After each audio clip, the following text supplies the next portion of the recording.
Doctor Joseph Murphy ਦਾ ਅਗਲਾ ਲੇਖ ਹੈ ਅਵਚੇਤਨ ਮਨ ਅਤੇ ਇੱਕ ਸੁਰ ਮਾਨਵੀ ਸੰਬੰਧ।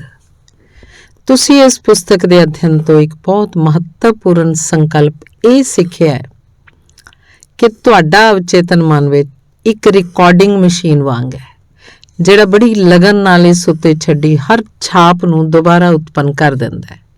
ਇਹ ਵੀ ਇੱਕ ਕਾਰਨ ਹੈ ਕਿ ਸੁਨਹਿਰੇ ਨਿਯਮ ਗੋਲਡਨ ਰੂਲ ਦੂਜਿਆਂ ਦੇ ਨਾਲ ਇੱਕ ਸੁਰਤਾਪੂਰਨ ਸੰਬੰਧ ਬਣਾਉਣ ਤੇ ਬਣਾਏ ਰੱਖਣ 'ਚ ਇੰਨੇ ਮਹੱਤਵਪੂਰਨ ਹਨ।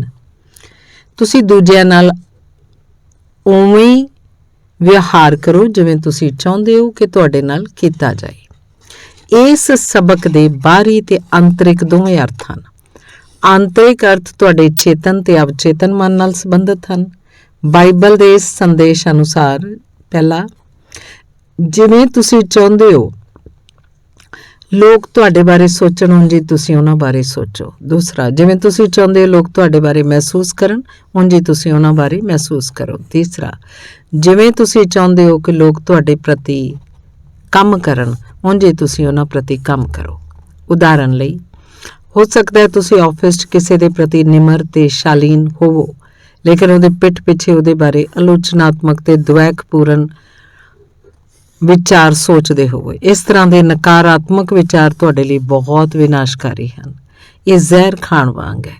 ਤੁਸੀਂ ਜੋ ਨਕਾਰਾਤਮਕ ਊਰਜਾ ਉਤਪੰਨ ਕਰ ਰਹੇ ਹੋ ਤੁਹਾਡੀ ਫੁਰਤੀ, ਤਾਜ਼ਗੀ, ਉਤਸ਼ਾਹ, ਸ਼ਕਤੀ, ਮਾਰਗਦਰਸ਼ਨ ਤੇ ਇਕਸੁਰਤਾ ਨੂੰ ਘੱਟ ਕਰ ਦਿੰਦੇ ਹੈ। ਜਦੋਂ ਇਹ ਨਕਾਰਾਤਮਕ ਵਿਚਾਰ ਤੇ ਭਾਵ ਤੁਹਾਡੇ ਅਵਚੇਤਨ 'ਚ ਉਤਰ ਜਾਂਦੇ ਹੈ ਤਾਂ ਉਹ ਤੁਹਾਡੇ ਜੀਵਨ 'ਚ ਤਮਾਮ ਤਰ੍ਹਾਂ ਦੀਆਂ ਮੁਸ਼ਕਿਲਾਂ ਤੇ ਰੋਗ ਪੈਦਾ ਕਰ ਦਿੰਦੇ ਹੈ। ਦੂਜਿਆਂ ਨਾਲ ਸੁਖੀ ਸੰਬੰਧਾਂ ਦੀ ਸਫਲ ਕੁੰਜੀ। ਮੁਲਾਂਕਣ ਨਾ ਕਰੋ ਤਾਂ ਕਿ ਤੁਹਾਡਾ ਮੁਲਾਂਕਣ ਨਾ ਕੀਤਾ ਜਾਏ, ਕਿਉਂਕਿ ਜਿਹੋ ਜਿਹਾ ਮੁਲਾਂਕਣ ਤੁਸੀਂ ਕਰਦੇ ਹੋ ਉਂਝ ਦਾ ਹੀ ਤੁਹਾਡਾ ਮੁਲਾਂਕਣ ਹੋਏਗਾ। ਜਿਸ ਪੈਮਾਨੇ ਤੇ ਤੁਸੀਂ ਮੁਲਾਂਕਣ ਕਰਦੇ ਹੋ ਉਂਝ ਦੇ ਹੀ ਪੈਮਾਨੇ ਤੇ ਤੁਹਾਡਾ ਵੀ ਮੁਲਾਂਕਣ ਹੋਏਗਾ। ਦੂਜਿਆਂ ਨਾਲ ਸਦਭਾਵਨਾਪੂਰਨ ਸੰਬੰਧਾਂ ਦੀ ਕੁੰਜੀ ਇਹਨਾਂ ਪੰਕਤੀਆਂ ਦੇ ਕਰੀਬੀ ਅਧਿਐਨ ਤੇ ਉਹਨਾਂ 'ਚ ਛੁਪੀ ਹੋਈ ਸੱਚਾਈ ਤੇ ਅਮਲ ਕਰਨਾ ਹੈ। ਮੁਲਾਂਕਣ ਕਰਨ ਦਾ ਅਰਥ ਸੋਚਣਾ ਤੇ ਕਿਸੇ ਮਾਨਸਿਕ ਨਿਰਣੇ ਜਾਂ ਨਤੀਜੇ ਤੇ ਪੁੱਜਣਾ ਹੈ। ਦੂਜੇ ਵਿਅਕਤੀ ਦੇ ਬਾਰੇ ਤੁਹਾਡੇ ਮਨ 'ਚ ਜੋ ਵਿਚਾਰ ਹੈ ਉਹ ਤੁਹਾਡੇ ਹੈ, ਕਿਉਂਕਿ ਤੁਸੀਂ ਉਹਨੂੰ ਸੋਚ ਰਹੇ ਹੋ। ਤੁਹਾਡੇ ਵਿਚਾਰ ਰਚਨਾਤਮਕ ਹਨ, ਇਸ ਲਈ ਤੁਸੀਂ ਸਾਹਮਣੇ ਵਾਲੇ ਦੇ ਬਾਰੇ 'ਚ ਜੋ ਸੋਚ ਤੇ ਮਹਿਸੂਸ ਕਰ ਰਹੇ ਹੋ ਉਹਨੂੰ ਦਰਅਸਲ ਆਪਣੇ ਅਨੁਭਵ 'ਚ ਉਤਾਰ ਰਹੇ ਹੋ। ਜਿਹੜਾ ਸੁਝਾਅ ਤੁਸੀਂ ਕਿਸੇ ਦੂਜੇ ਨੂੰ ਦਿੰਦੇ ਹੋ ਉਹ ਆਪ ਖੁਦ ਨੂੰ ਵੀ ਦਿੰਦੇ ਹੋ, ਕਿਉਂਕਿ ਤੁਹਾਡਾ ਮਸਤਿਸ਼ਕ ਹੀ ਰਚਨਾਤਮਕ ਸਾਧਨ ਹੈ। ਇਸੇ ਲਈ ਕਿਹਾ ਗਿਆ ਹੈ ਕਿ ਜਿਵੇਂ ਤੁਸੀਂ ਮੁਲਾਂਕਣ ਕਰੋਗੇ ਉਂਝ ਦਾ ਤੁਹਾਡਾ ਮੁਲਾਂਕਣ ਹੋਏਗਾ। ਇਹਦਾ ਇਹ ਮਤਲਬ ਹੈ ਦੂਜਿਆਂ ਉੱਤੇ ਪੈਮਾਨੇ ਤੇ ਮਾਪਦੰਡ ਲਾਗੂ ਕਰਕੇ ਤੁਸੀਂ ਆਪਣੇ ਅਵਚੇਤਨ 'ਚ ਉਹਨਾਂ ਹੀ ਮਾਨਦੰਡ ਤੇ ਪੈਮਾਨਿਆਂ ਨੂੰ ਉਤਾਰ ਰਹੇ ਹੋ ਜਿਨ੍ਹਾਂ ਨੂੰ ਇਹ ਤੁਹਾਡੇ ਤੇ ਲਾਗੂ ਕਰੇਗਾ। ਜਦੋਂ ਤੁਸੀਂ ਇਸ ਨਿਯਮ ਨੂੰ ਜਾਣ ਜਾਂਦੇ ਹੋ ਤੇ ਸਮਝ ਲੈਂਦੇ ਹੋ ਕਿ ਤੁਹਾਡਾ ਅਵਚੇਤਨ ਮਨ ਕਿਵੇਂ ਕੰਮ ਕਰਦਾ ਹੈ ਤੇ ਫਿਰ ਤੁਸੀਂ ਦੂਜਿਆਂ ਪ੍ਰਤੀ ਸੋਚਣ, ਮਹਿਸੂਸ ਕਰਨ, ਕੰਮ ਕਰਨ 'ਚ ਹਮੇਸ਼ਾ ਸਾਵਧਾਨ ਰਹੋਗੇ, ਕਿਉਂਕਿ ਇਸ ਤਰ੍ਹਾਂ ਕਰਕੇ ਤੁਸੀਂ ਆਪਣੇ ਪ੍ਰਤੀ ਸਹੀ ਕਰਮ, ਭਾਵ ਤੇ ਵਿਚਾਰ ਦੀ ਸਥਿਤੀ ਬਣਾ ਰਹੇ ਹੋ। ਜਿਸ ਪੈਮਾਨੇ ਤੇ ਤੁਸੀਂ ਮੁਲਾਂਕਣ ਕਰੋਗੇ ਉਸੇ ਨਾਲ ਤੁਹਾਡਾ ਮੁਲਾਂਕਣ ਹੋਏਗਾ। ਤੁਸੀਂ ਦੂਜਿਆਂ ਨਾਲ ਜਿਹੜੀ ਭਲਾਈ ਕਰਦੇ ਹੋ ਉਸੇ ਪੈਮਾਨੇ ਨਾਲ ਤੁਹਾਡੇ ਵੱਲ ਮੁੜਦੀ ਹੈ। ਜਿਹੜੀ ਤੁਸੀਂ ਬੁਰਾਈ ਕਰਦੇ ਹੋ ਉਹ ਵੀ ਤੁਹਾਡੇ ਮਸਤਿਸ਼ਕ ਦੇ ਨਿਯਮਾਂ ਦੇ ਅਨੁਰੂਪ ਤੁਹਾਡੇ ਵੱਲ ਮੁੜੇਗੀ। ਜੇ ਕੋਈ ਕਿਸੇ ਨੂੰ ਧੋਖਾ ਦਿੰਦਾ ਤਾਂ ਦਰਅਸਲ ਆਪਣੇ ਆਪ ਨੂੰ ਧੋਖਾ ਦੇ ਰਿਹਾ ਹੈ। ਉਹਦਾ ਅਪਰਾਧ ਬੋਧ ਤੇ ਨੁਕਸਾਨ ਦਾ ਭਾਵ ਆਖਰ ਕਿਸੇ ਨਾ ਕਿਸੇ ਤਰ੍ਹਾਂ, ਕਿਸੇ ਨਾ ਕਿਸੇ ਸਮੇਂ ਨੁਕਸਾਨ ਨੂੰ ਉਹਦੇ ਵੱਲ ਆਕਰਸ਼ਿਤ ਕਰੇਗਾ। ਉਹਦਾ ਅਵਚੇਤਨ ਉਹਦੇ ਮਾਨਸਿਕ ਕੰਮ ਦਾ ਰਿਕਾਰਡ ਰੱਖਦਾ ਹੈ ਤੇ ਮਾਨਸਿਕ ਇਰਾਦੇ ਜਾਂ ਪ੍ਰੇਰਨਾ ਦੇ ਅਨੁਰੂਪ ਪ੍ਰਤੀਕਿਰਿਆ ਕਰਦਾ ਹੈ। ਤੁਹਾਡਾ ਅਵਚੇਤਨ ਮਨ ਨਿਰਪੱਖ ਤੇ ਨਾ ਬਦਲਣ ਵਾਲਾ ਹੈ। ਇਹ ਨਾ ਤਾਂ ਵਿਅਕਤੀਆਂ 'ਚ ਭੇਦ ਕਰਦਾ ਹੈ, ਨਾ ਹੀ ਕਿਸੇ ਤਰ੍ਹਾਂ ਦੇ ਧਾਰਮਿਕ ਪੰਥ ਜਾਂ ਸੰਸਥਾ ਵਿੱਚ। ਇਹ ਨਾ ਤਾਂ ਦਿਆਲੂ ਹੈ, ਨਾ ਹੀ ਬਦਲੇ ਨਾਲ ਭਰਿਆ ਹੈ। ਤੁਸੀਂ ਦੂਜਿਆਂ ਬਾਰੇ ਜਿਸ ਤਰੀਕੇ ਨਾਲ ਸੋਚਦੇ, ਮਹਿਸੂਸ ਕਰਦੇ ਤੇ ਕੰਮ ਕਰਦੇ ਹੋ ਉਹੀ ਆਖਰ ਵਿੱਚ ਤੁਹਾਡੇ ਵੱਲ ਮੋੜਦਾ ਹੈ। ਅਖਬਾਰ ਦੇ ਲੇਖਾਂ ਨੇ ਉਹਨੂੰ ਬਿਮਾਰ ਕਰ ਦਿੱਤਾ। ਹੁਣ ਆਪਣੇ ਆਪ ਤੇ ਨਜ਼ਰ ਪਾਓ। ਲੋਕਾਂ, ਸਥਿਤੀਆਂ ਤੇ ਪ੍ਰਸਥਿਤੀਆਂ ਤੇ ਆਪਣੀ ਪ੍ਰਤੀਕਿਰਿਆਵਾਂ ਤੇ ਗੌਰ ਕਰੋ। ਬਾਅਦ ਦੇ ਅਧਿਐਨ ਲਈ ਉਹਨਾਂ ਨੂੰ ਕਿਸੇ ਨੋਟਬੁੱਕ 'ਚ ਲਿਖ ਲਓ। ਤੁਸੀਂ ਦਿਨ ਦੀ ਘਟਨਾਵਾਂ ਤੇ ਖਬਰਾਂ ਤੇ ਕਿਹੋ ਜਿਹੀ ਪ੍ਰਤੀਕਿਰਿਆ ਕਰਦੇ ਹੋ। ਇਸ ਨਾਲ ਕੋਈ ਫਰਕ ਨਹੀਂ ਪੈਂਦਾ ਕਿ ਬਾਕੀ ਸਾਰੇ ਲੋਕ ਗਲਤ ਹਨ ਤੇ ਸਿਰਫ ਤੁਸੀਂ ਸਹੀ ਹੋ। ਜੇ ਖਬਰ ਤੁਹਾਨੂੰ ਵਿਚਲਿਤ ਕਰਦੀ ਹੈ ਤੇ ਖਬਰ ਤੁਹਾਡੀ ਕਸਰ ਹੈ। ਕਿਉਂਕਿ ਤੁਹਾਡੇ ਨਕਾਰਾਤਮਕ ਭਾਵਾਂ ਨੇ ਵੀ ਤੁਹਾਡੇ ਕੋਲੋਂ ਸ਼ਾਂਤੀ ਤੇ ਸਦਭਾਵ ਖੋਹ ਲਏ ਹਨ। ਇੱਕ ਮਹਿਲਾ ਮੈਨੂੰ ਆਪਣੇ ਪਤੀ ਦੇ ਮਾਮਲੇ 'ਚ ਮਦਦ ਲੈਣ ਲਈ ਆਈ। ਉਹਨੇ ਦੱਸਿਆ ਕਿ ਅਖਬਾਰ 'ਚ ਕੁਝ ਕਾਲਮਿਸਟ ਦੇ ਲੇਖ ਪੜ੍ਹਨ ਤੇ ਉਹ ਤੈਸ਼ 'ਚ ਆ ਜਾਂਦੇ ਹੈ। ਮਹਿਲਾ ਨੇ ਕਿਹਾ ਕਿ ਗੁੱਸੇ ਤੇ ਉਤੇਜਨਾ ਦੇ ਦਬਾਅ ਦੀ ਲਗਾਤਾਰ ਪ੍ਰਕਿਰਿਆ 'ਚ ਉਹਦੇ ਹਾਈ ਬਲੱਡ ਪ੍ਰੈਸ਼ਰ ਲਈ ਬਹੁਤ ਮਾੜੀ ਹੈ। ਡਾਕਟਰ ਨੇ ਉਹਨੂੰ ਕਹਿ ਦਿੱਤਾ ਕਿ ਉਹਨੂੰ ਭਾਵਨਾਤਮਕ ਪਰਿਵਰਤਨ ਕਰਕੇ ਆਪਣੇ ਤਣਾਅ ਨੂੰ ਘੱਟ ਕਰਨ ਦਾ ਕੋਈ ਤਰੀਕਾ ਲੱਭਣਾ ਚਾਹੀਦਾ ਹੈ। ਮੈਂ ਉਸ ਵਿਅਕਤੀ ਨੂੰ ਸੱਦਿਆ, ਸਮਝਾਇਆ ਕਿ ਉਹਦਾ ਮਸਤਿਸ਼ਕ ਕਿਵੇਂ ਕੰਮ ਕਰਦਾ ਹੈ। ਉਹ ਸਮਝ ਗਿਆ ਕਿ ਅਖਬਾਰ 'ਚ ਛਪੇ ਲੇਖ ਤੇ ਗੁੱਸਾ ਹੋਣਾ ਭਾਵਨਾਤਮਕ ਅਪਰੋੜਤਾ ਦਾ ਸੂਚਕ ਹੈ, ਲੇਕਿਨ ਉਹ ਨਹੀਂ ਜਾਣਦਾ ਕਿ ਉਹਦਾ ਗੁੱਸਾ ਉਹਦੇ ਦਿਮਾਗ ਤੇ ਸਰੀਰ ਨੂੰ ਨੁਕਸਾਨ ਪਹੁੰਚਾ ਰਿਹਾ ਹੈ। ਉਹਨੂੰ ਇਹ ਅਹਿਸਾਸ ਹੋਣ ਲੱਗਾ ਕਿ ਉਹਨੂੰ ਲੇਖਕ ਨੂੰ ਆਪਣੀ ਗੱਲ ਕਹਿਣ ਦੀ ਸੁਤੰਤਰਤਾ ਦੇਣੀ ਚਾਹੀਦੀ ਹੈ, ਭਾਵੇਂ ਉਹ ਉਸ ਕੋਲੋਂ ਰਾਜਨੀਤਿਕ, ਧਾਰਮਿਕ ਜਾਂ ਕਿਸੇ ਹੋਰ ਤਰੀਕੇ ਨਾਲ ਅਸਹਿਮਤ ਹੋਵੇ।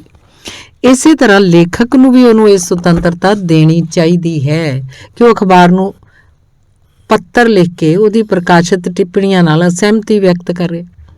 ਉਹਨੇ ਸਿੱਖਿਆ ਕਿ ਉਹ ਨਾਰਾਜ਼ ਹੋਏ ਬਿਨਾਂ ਸਹਿਮਤ ਹੋ ਸਕਦਾ ਹੈ। ਉਹਨੂੰ ਇਹ ਸਰਲ ਸੱਚਾਈ ਪਤਾ ਲੱਗ ਗਈ ਕਿ ਦੂਜਿਆਂ ਨੂੰ ਕੁਝ ਕਹਿਣ ਜਾਂ ਕਰਨ ਦਾ ਉਸ ਉੱਤੇ ਕੋਈ ਪ੍ਰਭਾਵ ਨਹੀਂ ਪੈਂਦਾ। ਇਹਦੀ ਬਜਾਏ ਦੂਜਿਆਂ ਦੇ ਕਹਿਣ ਜਾਂ ਕਰਨ ਤੇ ਉਹਦੀ ਆਪਣੀ ਪ੍ਰਤੀਕਿਰਿਆ ਮਹੱਤਵਪੂਰਨ ਹੁੰਦੀ ਹੈ। ਇਸ ਸਪਸ਼ਟੀਕਰਨ ਨਾਲ ਉਸ ਆਦਮੀ ਦੇ ਇਲਾਜ 'ਚ ਮਦਦ ਮਿਲੀ। ਥੋੜੇ ਜਿਹੇ ਅਭਿਆਸ ਤੋਂ ਬਾਅਦ ਉਹਨੇ ਆਪਣੇ ਸਵੇਰ ਦੇ ਆਵੇਸ਼ ਤੇ ਕਾਬੂ ਪਾ ਲਿਆ। ਉਹਦੀ ਪਤਨੀ ਨੇ ਬਾਅਦ 'ਚ ਮੈਨੂੰ ਦੱਸਿਆ ਕਿ ਆਖਰਕਾਰ ਉਹਨੇ ਲੇਖਕਾਂ ਦੀਆਂ ਗੱਲਾਂ ਤੇ ਹੱਸਣਾ ਸਿੱਖ ਲਿਆ। ਉਹਨੇ ਆਪਣੀ ਪ੍ਰਬਲ ਪ੍ਰਤੀਕਿਰਿਆ ਤੇ ਵੀ ਹੱਸਣਾ ਸਿੱਖ ਲਿਆ। ਹੁਣ ਅਖਬਾਰਾਂ ਦੇ ਲੇਖਾਂ 'ਚ ਉਹਨੂੰ ਵਿਚਲਿਤ ਕਰਨ, ਚਿੜਾਉਣ ਜਾਂ ਪਰੇਸ਼ਾਨ ਕਰਨ ਦੀ ਸ਼ਕਤੀ ਨਹੀਂ ਰਹੀ। ਹੁਣ ਉਹਦੇ ਵਧੇ ਹੋਏ ਭਾਵਨਾਤਮਕ ਸੰਤੁਲਨ ਤੇ ਸ਼ਾਂਤੀ ਕਾਰਨ ਉਹਦਾ ਬਲੱਡ ਪ੍ਰੈਸ਼ਰ ਕਾਬੂ 'ਚ ਹੈ। ਮੈਨੂੰ ਔਰਤਾਂ ਕੋਲੋਂ ਨਫ਼ਰਤ ਹੈ, ਲੇਕਿਨ ਬੰਦੇ ਪਸੰਦ ਹੈ। ਸਿੰਧਿਆ ਆਰ ਇੱਕ ਵੱਡੀ ਕੰਪਨੀ 'ਚ ਐਗਜ਼ੀਕਿਊਟਿਵ ਸੈਕਟਰੀ ਸੀ। ਉਹ ਮੇਰੇ ਕੋਲ ਇਸ ਲਈ ਆਈ ਕਿਉਂਕਿ ਉਹਦੇ ਮਨ 'ਚ ਆਪਣੇ ਆਫਿਸ ਦੇ ਕੁਝ ਮਹਿਲਾਵਾਂ ਪ੍ਰਤੀ ਬੜੀ ਕੜਵਾਹਟ ਭਰੀ ਸੀ। ਉਹਨੂੰ ਯਕੀਨ ਸੀ ਕਿ ਉਹਦੇ ਬਾਰੇ ਗੱਪਸ਼ਪ ਕਰਦੀਆਂ ਤੇ ਝੂਠੀਆਂ ਅਫਵਾਹਾਂ ਫੈਲਾਉਂਦੀਆਂ। ਜਦੋਂ ਮੈਂ ਪੁੱਛਿਆ ਤਾਂ ਉਹਨੇ ਸਵੀਕਾਰ ਕੀਤਾ ਕਿ ਉਹਨੂੰ ਮਹਿਲਾਵਾਂ ਨਾਲ ਸਬੰਧਾਂ 'ਚ ਬੜੀਆਂ ਦਿੱਕਤਾਂ ਹੁੰਦੀਆਂ। ਉਹਨੇ ਕਿਹਾ, ਮੈਨੂੰ ਔਰਤਾਂ ਕੋਲੋਂ ਨਫ਼ਰਤ ਹੈ, ਲੇਕਿਨ ਬੰਦੇ ਪਸੰਦ ਹੈ। ਜਦ ਮੈਂ ਉਸ ਨਾਲ ਅੱਗੇ ਗੱਲਬਾਤ ਕੀਤੀ, ਮੈਨੂੰ ਪਤਾ ਚੱਲਿਆ ਕਿ ਸਿੰਧਿਆ ਆਪਣੇ ਅਧੀਨ ਕਰਮਚਾਰੀਆਂ ਨਾਲ ਬੜੀ ਹੰਕਾਰੀ, ਅੱਖੜ ਤੇ ਚਿੜਚਿੜੀ ਆਵਾਜ਼ 'ਚ ਬੋਲਦੀ ਸੀ। ਉਹਦੇ ਬੋਲਣ ਦੇ ਲਹਿਜੇ 'ਚ ਘਮੰਡ ਝਲਕਦਾ ਸੀ ਤੇ ਮੈਂ ਸਮਝ ਗਿਆ ਕਿ ਉਹਦੇ ਅੰਦਾਜ਼ ਨਾਲ ਕੁਝ ਲੋਕ ਚਿੜਦੇ ਕਿਉਂ ਹੈ। ਹਾਲਾਂਕਿ ਉਹਨੂੰ ਇਸ ਗੱਲ ਦਾ ਅਹਿਸਾਸ ਵੀ ਨਹੀਂ ਸੀ। ਉਸ ਲਈ ਮਹੱਤਵਪੂਰਨ ਮੁੱਦਾ ਇਹ ਸੀ ਕਿ ਉਹਦੇ ਨਾਲ ਕੰਮ ਕਰਨ ਵਾਲੀ ਔਰਤਾਂ ਨੂੰ ਉਹਦੇ ਸਮੱਸਿਆਵਾਂ ਵਧਾਉਣ 'ਚ ਮਜ਼ਾ ਆਉਂਦਾ ਸੀ। ਜੇ ਤੁਹਾਡੇ ਆਫਿਸ 'ਚ ਫੈਕਟਰੀ ਦੇ ਸਾਰੇ ਲੋਕਾਂ ਨਾਲ ਤੁਹਾਨੂੰ ਚਿੜ ਹੁੰਦੀ ਹੈ ਤਾਂ ਕੀ ਇਹ ਸੰਭਵ ਨਹੀਂ ਕਿ ਚਿੜ ਤੇ ਪਰੇਸ਼ਾਨੀ ਤੁਹਾਡੇ ਕਿਸੇ ਅਵਚੇਤਨ ਪੈਟਰਨ ਜਾਂ ਮਾਨਸਿਕ ਵਿਚਾਰਾਂ ਕਾਰਨ ਉਤਪੰਨ ਹੋ ਰਹੀ ਹੈ? ਅਸੀਂ ਸਾਰੇ ਜਾਣਦੇ ਹਾਂ ਵੀ ਜੇ ਤੁਸੀਂ ਕੁੱਤੇ ਕੋਲੋਂ ਨਫ਼ਰਤ ਕਰਦੇ ਹੋ ਜਾਂ ਡਰਦੇ ਹੋ ਤਾਂ ਖੂੰਖਾਰ ਪ੍ਰਤੀਕਿਰਿਆ ਕਰੇਗਾ। ਦਰਅਸਲ ਜਾਨਵਰ ਤੁਹਾਡੇ ਅਵਚੇਤਨ ਕੰਪਨਾਂ ਨੂੰ ਭਾਂਪ ਲੈਂਦੇ ਆ, ਉਸੇ ਅਨੁਸਾਰ ਪ੍ਰਤੀਕਿਰਿਆ ਕਰਦੇ ਆ। ਕੀ ਇਹ ਕਹਿਣਾ ਠੀਕ ਨਹੀਂ ਹੋਏਗਾ ਕਿ ਇਸ ਮਾਮਲੇ ਵਿੱਚ ਇਨਸਾਨ ਵੀ ਕੁੱਤੇ, ਬਿੱਲੀਆਂ ਜਾਂ ਹੋਰ ਪ੍ਰਾਣੀਆਂ ਜਿੰਨੇ ਸੰਵੇਦਨਸ਼ੀਲ ਹੁੰਦੇ ਹਨ? ਔਰਤਾਂ ਤੋਂ ਨਫ਼ਰਤ ਕਰਨ ਵਾਲੀ ਇਸ ਮਹਿਲਾ ਨੂੰ ਮੈਂ ਪ੍ਰਾਰਥਨਾ ਦੀ ਇੱਕ ਪ੍ਰਕਿਰਿਆ ਸੁਝਾਈ। ਮੈਨੂੰ ਦੱਸਿਆ, ਜਦੋਂ ਆਪਣੇ ਆਪ ਨੂੰ ਅਧਿਆਤਮਕ ਮੁੱਲਾਂ ਨਾਲ ਭਰ ਲਏਗੀ ਤੇ ਜੀਵਨ ਦੀਆਂ ਸੱਚਾਈਆਂ ਦੀ ਸਕਾਰਾਤਮਕ ਤਸਦੀਕ ਕਰਨ ਲੱਗੇਗੀ ਤਾਂ ਔਰਤਾਂ ਦੇ ਪ੍ਰਤੀ ਉਹਦੀ ਨਫ਼ਰਤ ਪੂਰੀ ਤਰ੍ਹਾਂ ਗਾਇਬ ਹੋ ਜਾਏਗੀ। ਇਹਦੇ ਨਾਲ ਹੀ ਉਹਦੀ ਆਵਾਜ਼ ਵਿੱਚੋਂ ਘਮੰਡ ਦਾ ਪੁੱਟ ਵੀ ਚਲਾ ਜਾਏਗਾ, ਜਿਹਦੇ ਜ਼ਰੀਏ ਉਹਦੀ ਨਫ਼ਰਤ ਔਰਤਾਂ ਤੱਕ ਪਹੁੰਚਦੀ ਸੀ। ਉਹ ਇਹ ਜਾਣ ਕੇ ਹੈਰਾਨ ਸੀ ਕਿ ਸਾਡੀਆਂ ਭਾਵਨਾਵਾਂ ਬੋਲਣ, ਕੰਮਾਂ, ਲਿਖਣ ਤੇ ਜੀਵਨ ਦੇ ਬਾਕੀ ਪਹਿਲੂਆਂ 'ਚ ਦਿਖ ਜਾਂਦੀ ਹੈ। ਸਾਡੀ ਗੱਲਬਾਤ ਤੋਂ ਬਾਅਦ ਸਿੰਧਿਆ ਨੇ ਆਪਣੇ ਰੋਸਪੂਰਨ ਤੇ ਗੁੱਸੈਲੇ ਵਿਵਹਾਰ ਨੂੰ ਖਤਮ ਕਰ ਦਿੱਤਾ। ਉਹਨੇ ਪ੍ਰਾਰਥਨਾ ਦੀ ਆਦਤ ਪਾ ਲਈ। ਉਹ ਹਰ ਦਿਨ ਸੁਨਿਯੋਜਿਤ ਢੰਗ ਨਾਲ ਆਪਣੇ ਆਫਿਸ 'ਚ ਲਗਾਤਾਰ ਇਹਦਾ ਅਭਿਆਸ ਕਰਦੀ ਸੀ। ਉਹਨੇ ਇਸ ਪ੍ਰਾਰਥਨਾ ਦਾ ਸਫਲਤਾਪੂਰਵਕ ਪ੍ਰਯੋਗ ਕੀਤਾ। ਮੈਂ ਪ੍ਰੇਮ, ਸ਼ਾਂਤੀ ਤੇ ਆਰਾਮ ਨਾਲ ਸੋਚਦੀ ਹਾਂ, ਬੋਲਦੀ ਹਾਂ, ਕੰਮ ਕਰਦੀ ਹਾਂ। ਮੈਂ ਹੁਣ ਉਹਨਾਂ ਸਾਰਿਆਂ ਦੇ ਪ੍ਰਤੀ ਪ੍ਰੇਮ, ਸ਼ਾਂਤੀ, ਸਹਿਨਸ਼ੀਲਤਾ ਤੇ ਦਿਆਲਤਾ ਪ੍ਰਸਾਰਿਤ ਕਰਦੀ ਹਾਂ ਜਿਹੜੇ ਮੇਰੀ ਆਲੋਚਨਾ ਕਰਦੇ ਹਨ ਤੇ ਮੇਰੇ ਬਾਰੇ ਗੱਪਸ਼ਪ ਕਰਦੇ ਹੈ। ਮੈਂ ਆਪਣੇ ਵਿਚਾਰਾਂ ਦਾ ਲੰਗਰ ਸਾਰਿਆਂ ਦੇ ਪ੍ਰਤੀ ਸਦਭਾਵਨਾ, ਸ਼ਾਂਤੀ ਤੇ ਇਕਸਾਰਤਾ ਨਾਲ ਪਾ ਲਿਆ ਹੈ। ਜਦੋਂ ਵੀ ਮੈਂ ਨਕਾਰਾਤਮਕ ਪ੍ਰਤੀਕਿਰਿਆ ਕਰਨ ਵਾਲੀ ਹੁੰਦੀ ਹਾਂ, ਆਪਣੇ ਆਪ ਨੂੰ ਦ੍ਰਿੜਤਾ ਨਾਲ ਕਹਿੰਦੀ ਹਾਂ, ਮੈਂ ਆਪਣੇ ਅੰਦਰ ਦੇ ਸਦਭਾਵ, ਸਿਹਤ ਤੇ ਸ਼ਾਂਤੀ ਦੇ ਸਿਧਾਂਤ ਦੇ ਨਜ਼ਰੀਏ ਨਾਲ ਸੋਚਦੀ ਹਾਂ, ਬੋਲਦੀ ਹਾਂ ਤੇ ਕੰਮ ਕਰਦੀ ਹਾਂ। ਰਚਨਾਤਮਕ ਗਿਆਨ ਸਾਰੀਆਂ ਚੀਜ਼ਾਂ 'ਚ ਮੇਰੀ ਅਗਵਾਈ, ਨਿਯੰਤਰਣ ਤੇ ਮਾਰਗਦਰਸ਼ਨ ਕਰਦਾ ਹੈ। ਪ੍ਰਾਰਥਨਾ ਦੇ ਇਸ ਅਭਿਆਸ ਨਾਲ ਉਹਦੀ ਜ਼ਿੰਦਗੀ ਬਦਲ ਗਈ। ਉਹਨੇ ਪਾਇਆ ਕਿ ਉਹਨੇ ਆਫਿਸ 'ਚ ਆਲੋਚਨਾ ਤੇ ਚਿੜ ਦਾ ਮਾਹੌਲ ਹੌਲੀ-ਹੌਲੀ ਗਾਇਬ ਕਰ ਦਿੱਤਾ। ਨਾਲ ਕੰਮ ਕਰਨ ਵਾਲੀਆਂ ਮਹਿਲਾਵਾਂ ਜੀਵਨ ਦੀ ਯਾਤਰਾ 'ਚ ਉਹਦੇ ਸਾਥੀ ਤੇ ਸਹੇਲੀਆਂ ਬਣ ਗਈਆਂ। ਉਹਨੇ ਇਸ ਸੱਚਾਈ ਨੂੰ ਜਾਣ ਲਿਆ ਕਿ ਸਾਡੇ ਕੋਲ ਦੋਸ਼ ਦੇਣ ਤੇ ਬਦਲਣ ਲਈ ਸਾਡੇ ਸਿਵਾਏ ਕੋਈ ਨਹੀਂ ਹੁੰਦਾ। ਉਸਦੀ ਆਂਤਰਿਕ ਭਾਸ਼ਾ ਨੇ ਉਹਦੀ ਪ੍ਰਮੋਸ਼ਨ ਰੋਕ ਦਿੱਤੀ। ਇੱਕ ਦਿਨ ਜਿਮ ਐਸ ਨਾਂ ਦੇ ਸੇਲਜ਼ਮੈਨ ਮੈਨੂੰ ਮਿਲਣ ਆਇਆ। ਉਹ ਆਪਣੇ ਸੇਲਜ਼ ਮੈਨੇਜਰ ਦੇ ਕਾਰਨ ਬੜਾ ਪਰੇਸ਼ਾਨ ਤੇ ਬੜੀ ਬੁਰੀ ਤਰ੍ਹਾਂ ਵਿਚਲਿਤ ਸੀ। ਜਿਮ 10 ਸਾਲਾਂ ਤੋਂ ਕੰਪਨੀ 'ਚ ਸੀ, ਪਰ ਉਹਨੂੰ ਕਦੇ ਪ੍ਰਮੋਸ਼ਨ ਜਾਂ ਸ਼ਲਾਘਾ ਨਹੀਂ ਮਿਲੀ ਸੀ। ਉਹਨੇ ਮੈਨੂੰ ਆਪਣੀ ਵਿਕਰੀ ਦੇ ਅੰਕੜੇ ਦਿਖਾਏ।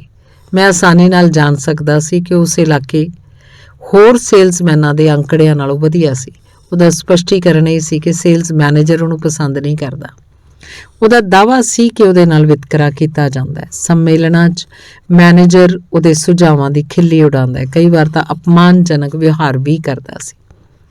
ਜਿਮ ਦੀ ਸਥਿਤੀ ਤੇ ਵਿਸਤਾਰ ਨਾਲ ਗੱਲ ਕਰਨ ਤੋਂ ਬਾਅਦ ਮੈਂ ਉਹਨੂੰ ਸੁਝਾਅ ਦਿੱਤਾ ਕਿ ਇਹਦਾ ਕਾਰਨ ਕਾਫੀ ਹੱਦ ਤੱਕ ਉਹਦੇ ਅੰਦਰ ਸੀ।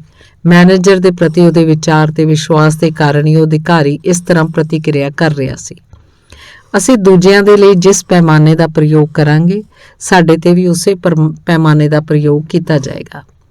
ਸੇਲਜ਼ ਮੈਨੇਜਰ ਦੇ ਪ੍ਰਤੀ ਜਿਮ ਦਾ ਮਾਨਸਿਕ ਪੈਮਾਨਾ ਜਾਂ ਸੰਕਲਪ ਇਹ ਸੀ ਕਿ ਉਹ ਹੋਛਾ, ਪੱਖਪਾਤੀ ਤੇ ਵਿਰੋਧੀ ਸੀ। ਜਿਮ ਦੇ ਮਨ 'ਚ ਉਹਦੇ ਪ੍ਰਤੀ ਦੁਸ਼ਮਣੀ ਤੇ ਕੁੜੱਤਣ ਭਰੀ ਹੋਈ ਸੀ। ਆਫਿਸ ਜਾਣ ਸਮੇਂ ਉਹ ਰਾਹ 'ਚ ਮਨ ਹੀ ਮਨ ਜੋ ਵਿਚਾਰ ਸੋਚਦਾ ਸੀ, ਉਹਨਾਂ 'ਚ ਸੇਲਜ਼ ਮੈਨੇਜਰ ਦੀ ਆਲੋਚਨਾ, ਮਾਨਸਿਕ ਬਹਿਸ, ਆਰੋਪ ਤੇ ਨਿੰਦਾ ਬਣੀ ਰਹਿੰਦੀ ਸੀ। ਜਿਮ ਮਾਨਸਿਕ ਤੌਰ ਤੇ ਜੋ ਦਿੰਦਾ ਸੀ, ਲੋੜੀਂਦੇ ਤੌਰ ਤੇ ਉਹਨੂੰ ਉਹੀ ਕੁਝ ਵਾਪਸ ਮਿਲਦਾ ਸੀ। ਸਾਡੀ ਗੱਲਬਾਤ ਦੇ ਖਤਮ ਹੋਣ ਤੱਕ ਜਿਹਨੂੰ ਇਹ ਅਹਿਸਾਸ ਹੋ ਗਿਆ ਕਿ ਉਹਦੀ ਅੰਦਰੂਨੀ ਭਾਸ਼ਾ ਬੜੀ ਵਿਨਾਸ਼ਕਾਰੀ ਸੀ।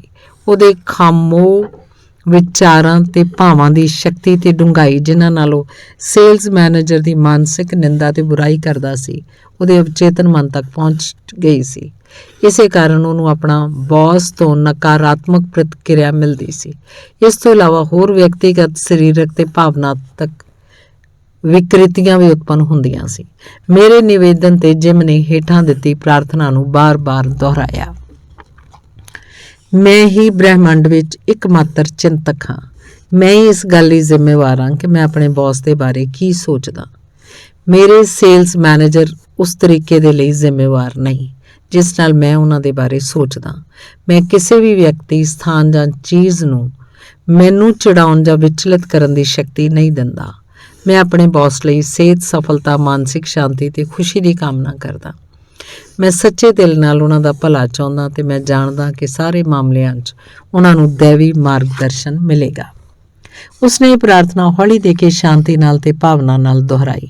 ਉਹ ਜਾਣਦਾ ਸੀ ਉਹਦਾ ਮਸਤਿਸ਼ਕ ਇੱਕ ਬਗੀਚੇ ਵਾਂਗ ਹੈ।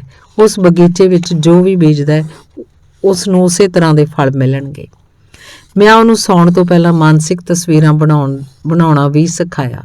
ਉਹਨੇ ਕਲਪਨਾ ਕੀਤੀ ਕਿ ਬੌਸ ਉਹਦੇ ਚੰਗੇ ਕੰਮ ਤੇ ਉਹਨੂੰ ਵਧਾਈ ਦੇ ਰਿਹਾ ਸੀ, ਉਤਸ਼ਾਹ ਨਾਲ ਉਹਦੀ ਸ਼ਲਾਘਾ ਕਰ ਰਹੇ ਸੀ। ਇਹ ਟਿੱਪਣੀ ਕਰ ਰਹੇ ਸਨ ਕਿ ਗਾਹਕ ਉਹਦੀ ਕਿੰਨੀ ਤਾਰੀਫ ਕਰਦੇ ਹਨ। ਉਹਨੇ ਇਸ ਕਲਪਨਾ ਵਿੱਚ ਵਾਸਤਵਿਕਤਾ ਦੇ ਰੰਗ ਭਰੇ। ਉਹਨੇ ਬੌਸ ਦੇ ਹੱਥ ਦੀ ਪਕੜ ਮਹਿਸੂਸ ਕੀਤੀ, ਉਹਨਾਂ ਦੀ ਆਵਾਜ਼ ਦਾ ਵਿਸ਼ੇਸ਼ ਅੰਦਾਜ਼ ਸੁਣਿਆ ਤੇ ਉਹਨਾਂ ਦੀ ਮੁਸਕਰਾਹਟ ਵੇਖੀ। ਉਹਨੇ ਸਰਵ ਸ੍ਰੇਸ਼ਟ ਨਾਟਕੀਕਰਨ ਕਰਕੇ ਇੱਕ ਸੱਚੀ ਮਾਨਸਿਕ ਫਿਲਮ ਬਣਾ ਲਈ। ਹਰ ਰਾਤ ਨੂੰ ਇਸ ਮਾਨਸਿਕ ਫਿਲਮ ਨੂੰ ਦੇਖਦਾ ਸੀ ਤੇ ਜਾਣਦਾ ਸੀ ਕਿ ਉਹਦਾ ਅਵਚੇਤਨ ਮਨ ਹੀ ਉਹ ਗ੍ਰਹਿਣਸ਼ੀਲ ਮਾਧਿਅਮ ਹੈ ਜਿਸ ਤੋਂ ਉਹਦੀ ਚੇਤਨਾ ਕਲਪਨਾ ਪ੍ਰਭਾਵ ਛੱਡੇਗੀ। ਇਸ ਪ੍ਰਕਿਰਿਆ ਨਾਲ, ਜਿਸ ਨੂੰ ਅਸੀਂ ਮਾਨਸਿਕ ਤੇ ਅਧਿਆਤਮਕ ਪ੍ਰਸਾਰਣ ਆਸਮੋਸਿਸ ਮੰਨ ਸਕਦੇ ਹਾਂ, ਉਸ ਦੇ ਅਵਚੇਤਨ ਮਨ ਤੇ ਹੌਲੀ-ਹੌਲੀ ਅਸਰ ਹੋਇਆ। ਉਹਦੀ ਅਭਿਵਿਅਕਤੀ ਆਪਣੇ ਆਪ ਸਾਹਮਣੇ ਆਈ। ਜਿਮ ਦੇ ਸੇਲਜ਼ ਮੈਨੇਜਰ ਨੇ ਉਹਨੂੰ ਸੈਨ ਫਰਾਂਸਿਸਕੋ ਫੋਨ ਕਰਕੇ ਵਧਾਈ ਦਿੱਤੀ ਤੇ ਡਿਵੀਜ਼ਨ ਸੇਲਜ਼ ਮੈਨੇਜਰ ਦੇ ਅਹੁਦੇ ਤੇ ਪ੍ਰਮੋਸ਼ਨ ਕਰ ਦਿੱਤਾ। ਇਸ ਨਾਲ ਉਹਦੀਆਂ ਜ਼ਿੰਮੇਵਾਰੀਆਂ ਤੇ ਤਨਖਾਹ ਦੋਵੇਂ ਵੱਧ ਗਈਆਂ। ਜਦ ਜਿਮ ਨੇ ਬੌਸ ਦੇ ਬਾਰੇ ਆਪਣੇ ਸੰਕਲਪ ਤੇ ਅੰਕਲਨ ਨੂੰ ਬਦਲ ਲਿਆ ਤਾਂ ਉਹਦੇ ਅਵਚੇਤਨ ਮਨ ਨੇ ਇਹ ਸੁਨਿਸ਼ਚਿਤ ਕੀਤਾ ਕਿ ਉਹਦਾ ਬੌਸ ਉਹਦੇ ਅਨੁਰੂਪ ਪ੍ਰਤੀਕਿਰਿਆ ਕਰੇ। ਭਾਵਨਾਤਮਕ ਤੌਰ ਤੇ ਪੱਕੇ ਬਣਨਾ। ਕੋਈ ਦੂਜਾ ਚਾਹੇ ਜੋ ਕਹੇ, ਉਹ ਤੁਹਾਨੂੰ ਤਦੋਂ ਤੱਕ ਸੱਚਮੁੱਚ ਨਹੀਂ ਚਿੜਾ ਸਕਦਾ ਜਦ ਤੱਕ ਤੁਸੀਂ ਉਹਨੂੰ ਵਿਚਲਿਤ ਕਰਨ ਦੀ ਅਨੁਮਤੀ ਨਾ ਦਿਓ। ਦੂਜਾ ਵਿਅਕਤੀ ਤੁਹਾਨੂੰ ਇੱਕ ਹੀ ਤਰੀਕੇ ਨਾਲ ਵਿਚਲਿਤ ਕਰ ਸਕਦਾ ਹੈ, ਉਹ ਹੈ ਤੁਹਾਡੇ ਆਪਣੇ ਵਿਚਾਰਾਂ ਰਾਹੀਂ। ਜੇ ਤੁਸੀਂ ਗੁੱਸੇ ਹੁੰਦੇ ਹੋ ਤਾਂ ਤੁਹਾਨੂੰ 4 ਅਵਸਥਾਵਾਂ ਤੋਂ ਗੁਜ਼ਰਨਾ ਪੈਂਦਾ। ਤੁਸੀਂ ਸੋਚਣ ਲੱਗਦੇ ਹੋ ਕੀ ਕਿਹਾ ਗਿਆ, ਤੁਸੀਂ ਗੁੱਸਾ ਹੋਣ ਤੇ ਗੁੱਸੇ ਦੇ ਭਾਵ ਪੈਦਾ ਕਰਨ ਦਾ ਫੈਸਲਾ ਕਰਦੇ ਹੋ, ਫਿਰ ਤੁਸੀਂ ਕੰਮ ਕਰਨ ਦਾ ਫੈਸਲਾ ਕਰਦੇ ਹੋ, ਸ਼ਾਇਦ ਤੁਸੀਂ ਪਲਟ ਕੇ ਜਵਾਬ ਦਿੰਦੇ ਹੋ ਤੇ ਉਸੇ ਤਰ੍ਹਾਂ ਦੀ ਪ੍ਰਤੀਕਿਰਿਆ ਕਰਦੇ ਹੋ। ਵਿਚਾਰ, ਭਾਵਨਾ, ਪ੍ਰਤੀਕਿਰਿਆ ਤੇ ਕਿਰਿਆ ਤੁਹਾਡੇ ਆਪਣੇ ਮਸਤਿਸ਼ਕ ਵਿੱਚ ਹੁੰਦੀ ਹੈ। ਭਾਵਨਾਤਮਕ ਤੌਰ ਤੇ ਪੱਕੇ ਬਣਨ ਦਾ ਕੀ ਮਤਲਬ ਹੈ? ਇਹਦਾ ਮਤਲਬ ਹੈ ਕਿ ਤੁਸੀਂ ਸੁਭਾਵਕ ਲੇਕਿਨ ਬਚਕਾਨੀ ਪ੍ਰਵਿਰਤੀ ਤੋਂ ਪਰੇ ਹੋ ਜਾਓ। ਇਹਦਾ ਮਤਲਬ ਹੈ ਤੁਸੀਂ ਦੂਜਿਆਂ ਦੀ ਆਲੋਚਨਾ ਤੇ ਰੋਸ ਤੋਂ ਨਕਾਰਾਤਮਕ ਪ੍ਰਕਿਰਿਆ ਨਾ ਕਰੋ। ਕੋਈ ਵੀ ਆਪਣੀ ਆਲੋਚਨਾ ਜਾਂ ਅਪਮਾਨ ਨੂੰ ਪਸੰਦ ਨਹੀਂ ਕਰਦਾ। ਬਹਰਹਾਲ ਸਾਡੇ 'ਚ ਚੁਣਨ ਦੀ ਸਮਰੱਥਾ ਹੁੰਦੀ ਹੈ ਕਿ ਅਸੀਂ ਘਟਨਾ ਤੇ ਕਿਹੋ ਜਿਹੀ ਪ੍ਰਤੀਕਿਰਿਆ ਕਰੀਏ। ਪਰ ਪੱਕ ਚੋਣ ਨਕਾਰਾਤਮਕ ਪ੍ਰਤੀਕਿਰਿਆ ਕਰਨ ਤੋਂ ਬਚਣਾ ਹੈ। ਨਕਾਰਾਤਮਕ ਪ੍ਰਤੀਕਿਰਿਆ ਕਰਨ ਦਾ ਮਤਲਬ ਘਟੀਆ ਆਲੋਚਨਾ ਦੇ ਸਤਰ ਤੱਕ ਉਤਰਨਾ ਤੇ ਸਾਹਮਣੇ ਵਾਲੇ ਦੇ ਨਕਾਰਾਤਮਕ ਮਾਹੌਲ 'ਚ ਪੁੱਜਣਾ ਹੈ। ਜੀਵਨ ਵਿੱਚ ਆਪਣੇ ਨਿਸ਼ਾਨਿਆਂ ਨੂੰ ਯਾਦ ਰੱਖੋ। ਕਿਸੇ ਵੀ ਵਿਅਕਤੀ, ਸਥਾਨ ਜਾਂ ਵਸਤੂ ਨੂੰ ਇਹ ਅਨੁਮਤੀ ਨਾ ਦਿਓ ਕਿ ਉਹ ਤੁਹਾਡੀ ਸ਼ਾਂਤੀ ਤੇ ਸਿਹਤ ਤੇ ਆਂਤਰਿਕ ਅਹਿਸਾਸ ਨੂੰ ਦੂਰ ਕਰੇ। ਇਕਸੁਰ ਮਾਨਵੀ ਸੰਬੰਧਾਂ 'ਚ ਪ੍ਰੇਮ ਦਾ ਅਰਥ।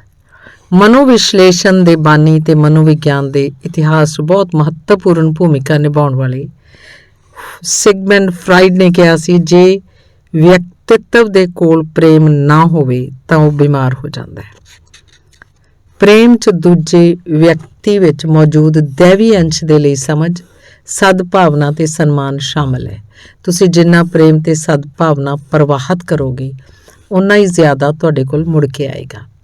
ਜੇ ਤੁਸੀਂ ਕਿਸੇ ਦੇ ਅਹਿਮ ਨੂੰ ਚੂਰ-ਚੂਰ ਕਰ ਦਿੰਦੇ ਹੋ, ਉਹਦੇ ਸਵੈਮਾਨ ਨੂੰ ਸੱਟ ਪਹੁੰਚਾਉਂਦੇ ਹੋ, ਤੁਸੀਂ ਉਸ ਕੋਲੋਂ ਸਦਭਾਵਨਾ ਨਹੀਂ ਪਾ ਸਕਦੇ। ਇਹ ਜਾਣ ਲਓ, ਹਰ ਵਿਅਕਤੀ ਚਾਹੁੰਦਾ ਕਿ ਉਸ ਨਾਲ ਪ੍ਰੇਮ ਕੀਤਾ ਜਾਏ, ਉਹਦੀ ਸ਼ਲਾਘਾ ਕੀਤੀ ਜਾਏ। ਹਰ ਵਿਅਕਤੀ ਨੂੰ ਦੁਨੀਆ 'ਚ ਮਹੱਤਵਪੂਰਨ ਸਮਝੇ ਜਾਣ ਦੀ ਲੋੜ ਹੈ।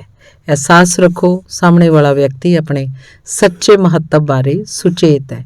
ਤੁਹਾਡੇ ਵਾਂਗ ਉਹ ਵੀ ਮਹਿਸੂਸ ਕਰਦਾ ਹੈ ਕਿ ਸਾਰੇ ਲੋਕਾਂ 'ਚ ਮੌਜੂਦ ਜੀਵਨ ਸਿਧਾਂਤ ਦੀ ਅਭਿਵਿਅਕਤੀ ਦੇ ਕਾਰਨ ਉਹਦਾ ਮਾਣ ਹੈ। ਜਦੋਂ ਤੁਸੀਂ ਇਹਨੂੰ ਸੁਚੇਤਨ ਤੌਰ ਤੇ ਕਰਦੇ ਹੋ ਤਾਂ ਤੁਸੀਂ ਸਾਹਮਣੇ ਵਾਲੇ ਨੂੰ ਸਸ਼ਕਤ ਕਰਦੇ ਹੋ ਕਿ ਉਹ ਤੁਹਾਡੇ ਪ੍ਰੇਮ ਤੇ ਸਦਭਾਵਨਾ ਨੂੰ ਮੋੜੇ। ਉਹ ਦਰਸ਼ਕਾਂ ਤੋਂ ਨਫ਼ਰਤ ਕਰਦੀ ਸੀ। ਮੈਰੀ ਸੀ ਹਮੇਸ਼ਾ ਅਦਾਕਾਰ ਬਣਨ ਦੇ ਸੁਪਨੇ ਵੇਖਦੀ ਸੀ। ਉਹਨੇ ਕਾਲਜ 'ਚ ਥੀਏਟਰ ਦੀ ਸਿਖਲਾਈ ਲਈ, ਫਿਰ ਉਹਨੂੰ ਇਸ ਮਹੱਤਵਪੂਰਨ ਖੇਤਰੀ ਥੀਏਟਰ ਕੰਪਨੀ ਵਿੱਚ ਕੰਮ ਮਿਲ ਗਿਆ। ਉਹ ਦੇਸ਼ ਦੇ ਇੱਕ ਅਣਜਾਣ ਹਿੱਸੇ 'ਚ ਪੁੱਜ ਗਈ। ਪਹਿਲੀ ਵਾਰ ਉਹਨੇ ਜਦੋਂ ਉੱਥੇ ਨਾਟਕ 'ਚ ਐਕਟਿੰਗ ਕੀਤੀ ਤਾਂ ਦਰਸ਼ਕਾਂ ਨੇ ਉਹਦੀ ਹਾਸੀ ਉਡਾਈ। ਨਿਰਾਸ਼ਾ ਤੇ ਗੁੱਸੇ 'ਚ ਉਹਨੇ ਫੈਸਲਾ ਕੀਤਾ ਕਿ ਉਸ ਇਲਾਕੇ ਦੇ ਲੋਕ ਮੂਰਖ, ਅਗਿਆਨੀ ਤੇ ਪਿਛੜੇ ਹੋਏ ਹਨ। ਉਹਨਾਂ ਸਾਰਿਆਂ ਨਾਲ ਨਫ਼ਰਤ ਕਰਨ ਲੱਗੀ। ਕਈ ਦੁਖਦ ਅਨੁਭਵ ਤੋਂ ਬਾਅਦ ਉਹਨੂੰ ਕੰਪਨੀ 'ਚੋਂ ਕੱਢ ਦਿੱਤਾ ਗਿਆ। ਉਸ ਪੁਰਾਣੇ ਇਲਾਕੇ 'ਚ ਮੁੜ ਆਈ ਜਿੱਥੇ ਉਹ ਵੱਡੀ ਹੋਈ ਸੀ। ਉਹਨੇ ਥੀਏਟਰ ਛੱਡ ਕੇ ਵੇਟਰ ਦਾ ਕੰਮ ਸ਼ੁਰੂ ਕੀਤਾ। ਇੱਕ ਦਿਨ ਇੱਕ ਦੋਸਤ ਉਹਨੂੰ ਨਿਊਯਾਰਕ ਸਿਟੀ ਦੇ ਟਾਊਨ ਹਾਲ 'ਚ ਇੱਕ ਲੈਕਚਰ ਸੁਣਵਾਉਣ ਲੈ ਗਿਆ। ਵਿਸ਼ਾ ਸੀ, ਆਪਣੇ ਨਾਲ ਚੰਗੇ ਕਿਵੇਂ ਰਹੀਏ। ਇਸ ਭਾਸ਼ਣ ਨੇ ਉਹਦੀ ਜ਼ਿੰਦਗੀ ਬਦਲ ਦਿੱਤੀ। ਉਹ ਜਾਣ ਗਈ ਕਿ ਉਹਨੇ ਖੇਤਰੀ ਕੰਪਨੀ ਦੇ ਆਪਣੇ ਸ਼ੁਰੂਆਤੀ ਅਨੁਭਵ ਵਿੱਚ ਪ੍ਰਤੀਕਿਰਿਆ ਕਰਤੀ ਸੀ। ਉਹਨੇ ਆਪਣੇ ਸਾਹਮਣੇ ਇਹਨੂੰ ਸਵੀਕਾਰ ਕੀਤਾ ਕਿ ਉਹਦਾ ਪਹਿਲਾ ਨਾਟਕ ਚੰਗਾ ਨਹੀਂ ਸੀ ਤੇ ਨਵੀਂ ਹੋਣ ਕਾਰਨ ਸ਼ਾਇਦ ਉਹ ਆਪਣਾ ਸਭ ਤੋਂ ਵਧੀਆ ਪ੍ਰਦਰਸ਼ਨ ਨਹੀਂ ਕਰ ਪਾਈ। ਗਲਤੀ ਦਰਸ਼ਕਾਂ ਦੀ ਨਹੀਂ, ਬਲਕਿ ਉਸ ਤਰੀਕੇ ਦੀ ਸੀ ਜਿਸ ਨਾਲ ਉਹਨੇ ਉਹਨਾਂ ਦੀ ਪ੍ਰਤੀਕਿਰਿਆ ਨੂੰ ਸਵੀਕਾਰ ਕੀਤਾ, ਕਿਉਂਕਿ ਉਹਨੇ ਉਹਨਾਂ ਦੀ ਨਕਾਰਾਤਮਕ ਊਰਜਾ ਨੂੰ ਉਹਨਾਂ ਵੱਲ ਵਾਪਸ ਭੇਜ ਦਿੱਤਾ। ਮੈਰੀ ਨੇ ਸਟੇਜ ਤੇ ਮੁੜਨ ਤੇ ਅਦਾਕਾਰ ਬਣਨ ਦਾ ਆਪਣਾ ਸੁਪਨਾ ਸਾਕਾਰ ਕਰਨ ਦਾ ਫੈਸਲਾ ਕੀਤਾ। ਉਹ ਸੱਚੇ ਮਨ ਨਾਲ ਦਰਸ਼ਕਾਂ ਤੇ ਆਪਣੇ ਲਈ ਪ੍ਰਾਰਥਨਾ ਕਰਦੀ ਰਹੀ। ਉਹਨੇ ਹਰ ਰਾਤ ਸਟੇਜ ਤੇ ਜਾਣ ਤੋਂ ਆਪਣੀ ਪ੍ਰਾਰਥਨਾ 'ਚ ਪਹਿਲਾਂ ਪ੍ਰੇਮ ਤੇ ਇਕਸਾਰਤਾ ਦੀ ਭਾਵਨਾ ਪਾਈ। ਉਹਨੇ ਦਾਅਵਾ ਕਰਨ ਦੀ ਆਦਤ ਪਾਈ ਕਿ ਈਸ਼ਵਰੀ ਸ਼ਾਂਤੀ ਸਾਰੇ ਲੋਕਾਂ ਦੇ ਹਿਰਦੇ 'ਚ ਪ੍ਰਵਾਹਿਤ ਹੋ ਰਹੀ ਹੈ ਤੇ ਉਹ ਪ੍ਰੇਰਿਤ ਹੋ ਚੁੱਕੇ ਹੈ। ਹਰ ਪ੍ਰਦਰਸ਼ਨ 'ਚ ਉਹ ਦਰਸ਼ਕਾਂ ਵੱਲ ਪ੍ਰੇਮ ਤੇ ਵਿਚਾਰ ਪ੍ਰਵਾਹਿਤ ਕਰਦੀ ਸੀ। ਅੱਜ ਥੀਏਟਰ 'ਚੋਂ ਇੱਕ ਮਹੱਤਵਪੂਰਨ ਮੁਕਾਮ ਤੇ ਪੁੱਜ ਚੁੱਕੀ ਹੈ। ਉਹ ਆਪਣੀ ਸਦਭਾਵਨਾ ਦੇ ਸਵੈਮਾਨ ਦੂਜਿਆਂ ਵੱਲ ਪ੍ਰੇਸ਼ਿਤ ਕਰਦੀ ਹੈ ਤੇ ਉਹ ਵੀ ਇਸੇ ਤਰ੍ਹਾਂ ਜਵਾਬ ਦਿੰਦੇ ਹੈ। ਮੁਸ਼ਕਲ ਲੋਕਾਂ ਨੂੰ ਸੰਭਾਲਣਾ। ਇਸ 'ਚ ਕੋਈ ਹੈਰਾਨੀ ਨਹੀਂ ਹੋਣੀ ਚਾਹੀਦੀ ਕਿ ਦੁਨੀਆ 'ਚ ਕੁਝ ਲੋਕ ਮੁਸ਼ਕਲ ਹੁੰਦੇ ਹੈ। ਉਹ ਆਕੜੇ ਹੋਏ, ਮਾਨਸਿਕ ਤੌਰ ਤੇ ਵਿਕਰਤ ਹੁੰਦੇ ਹੈ। ਉਹ ਗਲਤ ਤਰੀਕੇ ਨਾਲ ਕੰਡੀਸ਼ਨਡ ਹੁੰਦੇ ਹੈ। ਕਈ ਮਾਨਸਿਕ ਅਪਰਾਧੀ ਹੁੰਦੇ ਹੈ ਜਿਹੜੇ ਵਿਵਾਦੀ, ਅਸਹਿਯੋਗੀ, ਝਗੜਾਲੂ, ਅੜਬੀ, ਸਨਕੀ ਤੇ ਜੀਵਨ ਦੇ ਬਦਨੁਮਾ ਦਾਗ ਲਾ ਚੁੱਕੇ ਹੈ। ਉਹ ਮਨੋਵਿਗਿਆਨਕ ਤੌਰ ਤੇ ਬਿਮਾਰ ਹੈ। ਉਹਨਾਂ ਦੇ ਮਸਤਿਸ਼ਕ ਵਿਕਰਤ ਤੇ ਬੇਡੋਲ ਹੋ ਗਏ ਹੈ, ਸ਼ਾਇਦ ਅਤੀਤ 'ਚ ਮਿਲੇ ਅਨੁਭਵਾਂ ਦੇ ਕਾਰਨ। ਜੇ ਇਹੋ ਜਿਹਾ ਵਿਅਕਤੀ ਨਾਲ ਤੁਹਾਡਾ ਪਾਲਾ ਪੈ ਜਾਏ ਤਾਂ ਤੁਸੀਂ ਕੀ ਕਰੋਗੇ? ਭੁਲਾਵਾ ਇਹ ਹੈ ਕਿ ਤੁਸੀਂ ਉਹਨਾਂ ਦੀ ਨਕਾਰਾਤਮਕ ਊਰਜਾ ਨੂੰ ਨਾਪਸੰਦਗੀ ਦੇ ਤੌਰ ਤੇ ਉਹਨਾਂ ਵੱਲ ਮੋੜਨਾ ਹੈ। ਲੇਕਿਨ ਇੰਜ ਕਰਨ ਲਈ ਤੁਹਾਨੂੰ ਪਹਿਲਾਂ ਉਹਨਾਂ ਦੀ ਨਕਾਰਾਤਮਕਤਾ ਨੂੰ ਆਪਣੇ ਅੰਦਰ ਉਤਾਰਨਾ ਹੋਏਗਾ। ਸਾਰੇ ਮਾੜੇ ਪ੍ਰਭਾਵਾਂ ਨੂੰ ਗ੍ਰਹਿਣ ਕਰਨਾ ਹੋਏਗਾ। ਇਹਦੀ ਬਜਾਏ ਬੁਰਾਈ ਦੇ ਬਦਲੇ ਭਲਾਈ ਦੇਣ ਦੀ ਕੋਸ਼ਿਸ਼ ਕਰੋ। ਇਸ ਨਾਲ ਇੱਕ ਢਾਲ ਬਣਦੀ ਹੈ ਜਿਹੜੀ ਉਹਨਾਂ ਦੇ ਮੁਸ਼ਕਲ ਤੇ ਨਾਪਸੰਦ ਨਜ਼ਰੀਏ ਦਾ ਤੁਹਾਡੇ ਤੇ ਪ੍ਰਭਾਵ ਨਹੀਂ ਪੈਣ ਦਿੰਦੀ। ਤੁਹਾਡੀ ਕਿਰਪਾਲਤਾ ਤੇ ਸਿਆਣਪ ਦੇ ਭਾਵ ਉਹਨਾਂ ਨੂੰ ਬਦਲਣ ਦੀ ਪ੍ਰਕਿਰਿਆ ਨੂੰ ਹੋਰ ਵੀ ਤੇਜ਼ ਕਰ ਦਿੰਦੇ ਹੈ। ਦੁਖੀ ਵਿਅਕਤੀ ਸਾਥ ਪਸੰਦ ਕਰਦੇ ਹਨ। ਨਫ਼ਰਤ, ਕੁੰਠਾ ਤੇ ਵਿਕਰਤੀ ਨਾਲ ਭਰਿਆ ਸਧਾਰਨ ਵਿਅਕਤੀ ਅਸੀਮ ਬੁੱਧੀਮਤਾ ਦੇ ਤਾਲਮੇਲ 'ਚ ਨਹੀਂ ਹੁੰਦਾ। ਇਹ ਵਿਅਕਤੀ ਸ਼ਾਂਤ, ਖੁਸ਼ ਤੇ ਸੁਖੀ ਲੋਕਾਂ ਨਾਲ ਈਰਖਾ ਕਰਦਾ ਹੈ। ਆਮ ਤੌਰ ਤੇ ਉਹਨਾਂ ਦੀ ਆਲੋਚਨਾ ਕਰਦਾ ਹੈ, ਨਿੰਦਾ ਕਰਦਾ ਹੈ, ਬੁਰਾਈ ਕਰਦਾ ਹੈ। ਜਿਹੜੇ ਉਹਦੇ ਪ੍ਰਤੀ ਬੜੇ ਚੰਗੇ ਤੇ ਦਿਆਲੂ ਹੁੰਦੇ ਹੈ, ਉਹਦਾ ਨਜ਼ਰੀਆ ਇਹ ਹੁੰਦਾ ਕਿ ਜਦ ਮੈਂ ਇੰਨਾ ਦੁਖੀ ਹਾਂ, ਇਹ ਇੰਨੇ ਖੁਸ਼ ਕਿਉਂ ਹੈ? ਉਹਨਾਂ ਨੂੰ ਹੇਠਾਂ ਘਸੀਟ ਕੇ ਆਪਣੇ ਸਤਰ ਤੇ ਲਿਆਉਣਾ ਚਾਹੁੰਦਾ ਹੈ। ਪੁਰਾਣਾ ਅਖਾਣ ਹੁਣ ਵੀ ਸੱਚ ਹੈ, ਦੁਖੀ ਲੋਕ ਸਾਥ ਪਸੰਦ ਕਰਦੇ ਹਨ। ਜਦ ਤੁਸੀਂ ਇਹ ਸਮਝ ਲੈਂਦੇ ਹੋ ਤਾਂ ਤੁਸੀਂ ਅਵਿਚਲਿਤ, ਸ਼ਾਂਤ ਤੇ ਉਦਾਸੀਨ ਰਹਿ ਸਕਦੇ ਹੋ। ਬਰੂਸ ਟੀ ਦੇ ਨਾਂ ਦੇ ਇੱਕ ਆਦਮੀ ਨੇ ਲੰਡਨ 'ਚ ਮੇਰੇ ਭਾਸ਼ਣ ਸੁਣੇ। ਉਹਨੇ ਇਸ ਬਾਰੇ ਮੈਨੂੰ ਆਪਣੇ ਅਨੁਭਵ ਦੱਸੇ। ਉਹ ਇੱਕ ਸਵੈ ਇੱਛਤ ਸੰਗਠਨ 'ਚ ਸਰਗਰਮ ਹੋ ਗਿਆ ਸੀ ਜਿਹੜਾ ਆਸੇ-ਪਾਸੇ ਦੇ ਇਲਾਕੇ ਨੂੰ ਸੁੰਦਰ ਬਣਾਉਣ ਬਾਰੇ ਫਿਕਰਮੰਦ ਸੀ। ਜ਼ਿਆਦਾਤਰ ਵਲੰਟੀਅਰ ਬਗੀਚੇ ਲਾਉਣ, ਖਰਾਬ ਇਲਾਕਿਆਂ ਨੂੰ ਸਾਫ਼ ਕਰਨ ਤੇ ਖੰਡਰ ਇਮਾਰਤਾਂ ਨੂੰ ਸੁਧਾਰਨ ਦੇ ਕੰਮ 'ਚ ਸੱਚਮੁੱਚ ਰੁਚੀ ਲੈਂਦੇ ਹੈ। ਇੱਕ ਵਿਅਕਤੀ ਦੂਜੇ ਦੀ ਹਰ ਪਹਿਲ ਦਾ ਵਿਰੋਧ ਕਰਦਾ ਸੀ। ਇਹੀ ਨਹੀਂ, ਉਹ ਲਗਾਤਾਰ ਦੂਜਿਆਂ ਦੇ ਉਦੇਸ਼ਾਂ ਤੇ ਹਮਲਾ ਕਰਦਾ ਰਹਿੰਦਾ ਸੀ। ਕੁਝ ਹੋਰ ਮੈਂਬਰ ਬਰੂਸ ਦੇ ਕੋਲ ਆਏ। ਉਹਨਾਂ ਨੇ ਮਸ਼ਵਰਾ ਦਿੱਤਾ ਕਿ ਉਹ ਮਿਲ ਕੇ ਉਸ ਚਿੜਚਿੜੇ ਵਿਅਕਤੀ ਨੂੰ ਸੰਗਠਨ ਤੋਂ ਬਾਹਰ ਕੱਢ ਦੇਣ, ਜਿਹਦੇ ਕਾਰਨ ਸਾਰੇ ਸਮੂਹ ਦੇ ਮੈਂਬਰਾਂ ਦੀ ਗਿਣਤੀ ਘਟ ਰਹੀ ਹੈ। ਉਹ ਉਹਨਾਂ ਦੇ ਨਾਲ ਇਸ ਯੋਜਨਾ 'ਚ ਸ਼ਾਮਲ ਹੋਣ ਹੀ ਵਾਲਾ ਸੀ ਕਿ ਉਹਨੂੰ ਅਹਿਸਾਸ ਹੋਇਆ ਕਿ ਇੰਜ ਕਰਨ ਨਾਲ ਉਸ ਵਿਅਕਤੀ ਦੇ ਅੰਦਰਲੇ ਮਾੜੇ ਨਜ਼ਰੀਏ ਨੂੰ ਹੋਰ ਵਧਾਵਾ ਦੇਗਾ। ਇਹਦੀ ਬਜਾਏ ਉਹ ਕਲਪਨਾ ਕਰਨ ਲੱਗਾ ਕਿ ਉਹ ਵਿਅਕਤੀ ਸਮੂਹ ਦਾ ਖੁਸ਼ਨੁਮਾ ਸਹਿਯੋਗੀ ਮੈਂਬਰ ਬਣ ਰਿਹਾ ਹੈ। ਹਰ ਮੀਟਿੰਗ 'ਚ ਪਹਿਲੇ ਬਰੂਸ ਇੱਕ ਸਿਰੇ ਤੇ ਜਾ ਕੇ ਦੁਹਰਾਉਂਦਾ ਸੀ, ਮੈਂ ਆਪਣੇ ਅੰਦਰ ਸਦਭਾਵ ਤੇ ਸ਼ਾਂਤੀ ਦੇ ਸਿਧਾਂਤ ਦੇ ਨਾਲ ਸੱਚੇ ਤਾਲਮੇਲ ਨਾਲ ਸੋਚਦਾ, ਬੋਲਦਾ ਤੇ ਕੰਮ ਕਰਦਾ। ਸਾਡੇ ਸੰਗਠਨ ਦੇ ਮੈਂਬਰ ਦੈਵੀ ਵਿਧਾਨ 'ਚ ਦਿਆਲਤਾ ਤੇ ਉਦੇਸ਼ ਨਾਲ ਕੰਮ ਕਰਦੇ ਆ। ਕੋਈ ਮਤਭੇਦ, ਕੋਈ ਨਾਪਸੰਦਗੀ ਨਹੀਂ ਹੈ। ਰਚਨਾਤਮਕ ਗਿਆਨ ਸਾਡੇ ਸਾਰੇ ਕਾਰਜਾਂ ਦੀ ਅਗਵਾਈ, ਨਿਯੰਤਰਣ ਤੇ ਮਾਰਗਦਰਸ਼ਨ ਦੇ ਰਿਹਾ ਹੈ। ਜਿਸ ਆਦਮੀ ਨੇ ਇੰਨੀਆਂ ਸਾਰੀਆਂ ਮੁਸ਼ਕਲਾਂ ਪੈਦਾ ਕੀਤੀਆਂ ਹੋਈਆਂ ਸੀ, ਉਹਨੇ ਕੁਝ ਹਫ਼ਤਿਆਂ ਬਾਅਦ ਇੱਕ ਪੇਸ਼ਕਸ਼ ਰੱਖੀ। ਉਹਨੇ ਇਹਨੂੰ ਇੰਨੇ ਵਧੀਆ ਤੇ ਸਹਿਯੋਗੀ ਢੰਗ ਨਾਲ ਰੱਖਿਆ ਕਿ ਉਹਨੂੰ ਸਾਰੇ ਸੰਗਠਨ ਦੀ ਸਹਿਮਤੀ ਮਿਲ ਗਈ। ਇਸ ਵਿੱਚ ਉਹ ਲੋਕ ਵੀ ਸ਼ਾਮਲ ਸੀ ਜਿਹੜੇ ਪਹਿਲਾਂ ਉਹਨੂੰ ਬਾਹਰ ਕੱਢਣਾ ਚਾਹੁੰਦੇ ਸੀ। ਮਾਨਵੀ ਸੰਬੰਧਾਂ ਵਿੱਚ ਹਮਦਰਦੀ ਦਾ ਅਭਿਆਸ।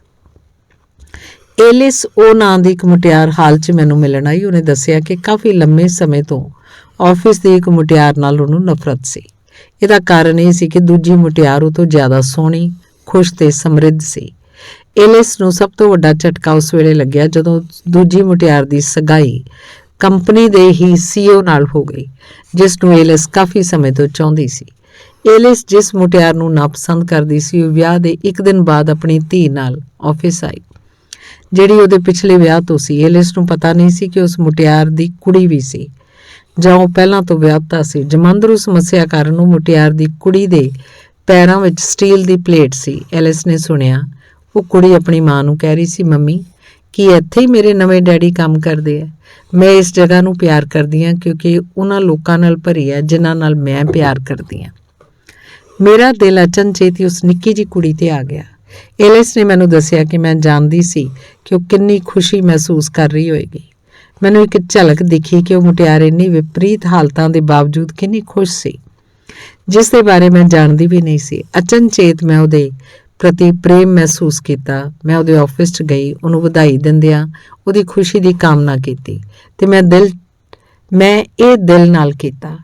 ਉਸ ਪਲ 'ਚ ਐਲਿਸ ਨੇ ਅਨੁਭਵ ਕੀਤਾ ਜਿਸ ਨੂੰ ਮਨੋਵਿਗਿਆਨੀ ਹਮਦਰਦੀ ਕਹਿੰਦੇ ਹੈ।